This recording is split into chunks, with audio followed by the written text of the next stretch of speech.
Yet another incredible story of recovery and hope. So our next speaker this evening is Mark Bennett.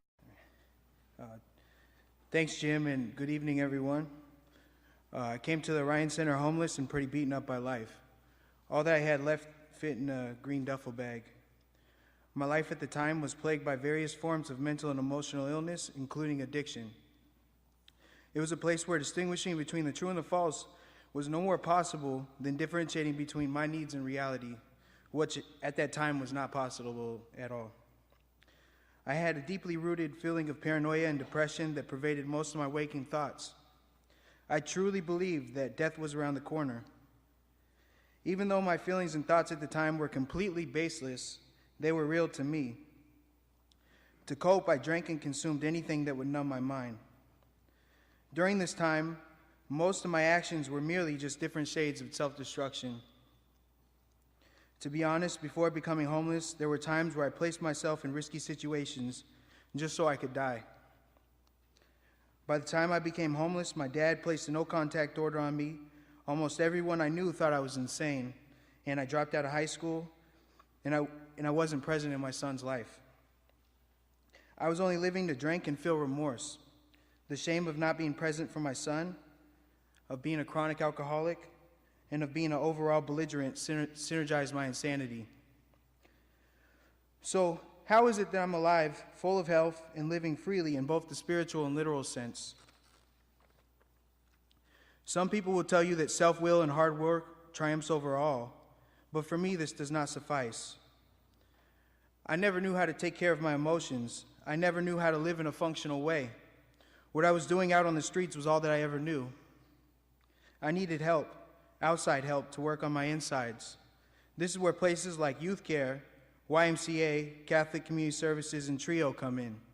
These service providers helped me with places, they allowed me to work, they worked with me in a way that allowed me to redefine who I was.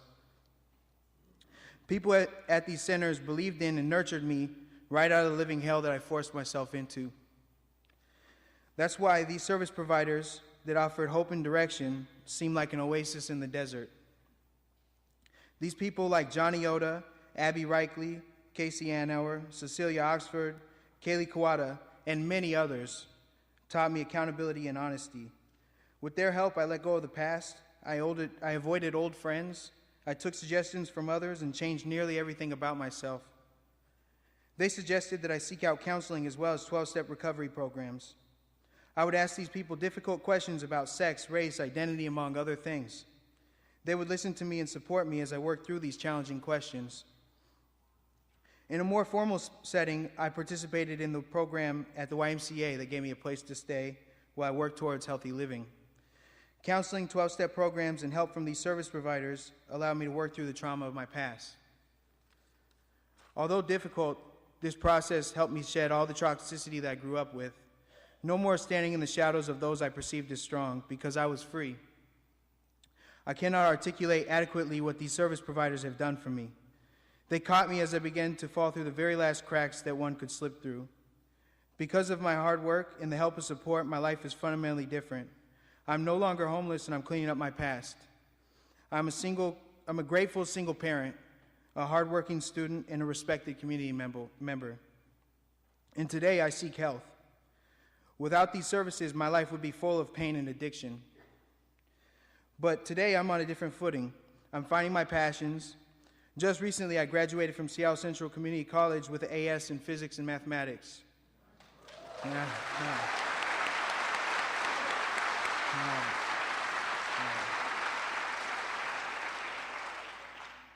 I love mathematics.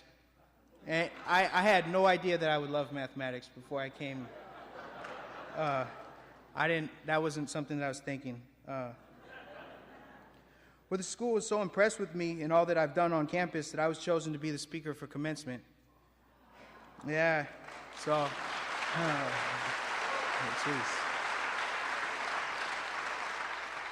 Currently, I'm a University of Washington student who aims to major in mathematics, of course. As for my home life, I'm a grateful and loving parent.